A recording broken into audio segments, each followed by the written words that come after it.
যখন তুমি নিজের রক্তের মানুষের দ্বারা কষ্ট পাবে, তখন তুমি একবার নবী ইউসুফ আলাইহিস সালামের কথা মনে করো। তিনি কিভাবে নিজের ভাইয়ের দ্বারা প্রতারিত হয়েছিল।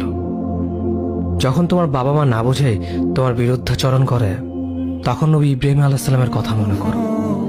তার বাবা তাকে আগুনে নিক্ষেপ করায় ভূমিকা রেখেছিল। যখন তুমি সমস্যা থেকে পরিত্রাণের জন্য কোনো পথ পাবে না, তখন ইউনুস আলাইহিস সালামের কথা ভেবো।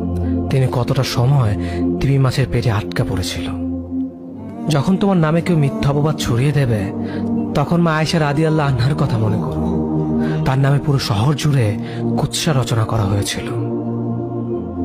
যখন তুমি অসুস্থ ব্যথার যন্ত্রণায় কাতরাতে থাকো, তখন নবী আইয়ুব আলাইহিস সালামের কথা ভেবো। তিনি ভয়ঙ্কর এক ভাইরাসজনিত রোগে আক্রান্ত হয়ে তোমার থেকে বেশি কষ্ট পেয়েছিল। যখন তুমি দিনের কোনো বিধান নীতিতে যুক্তি খুঁজে পাও না, তখন নবী নূহ আলাইহিস সালামের কথা ভেবো।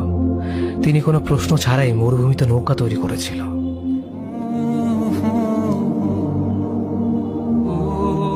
যখন তুমি আত্মীয়স্বজন, পরিবার, বন্ধু বান্ধবের কাছে হাসির পাত্রে পরিণত হও, তখন তুমি শেষ নবী হযরত মুহাম্মদ সাল্লাল্লাহু আলাইহি ওয়াসাল্লামের কথা ভেবো।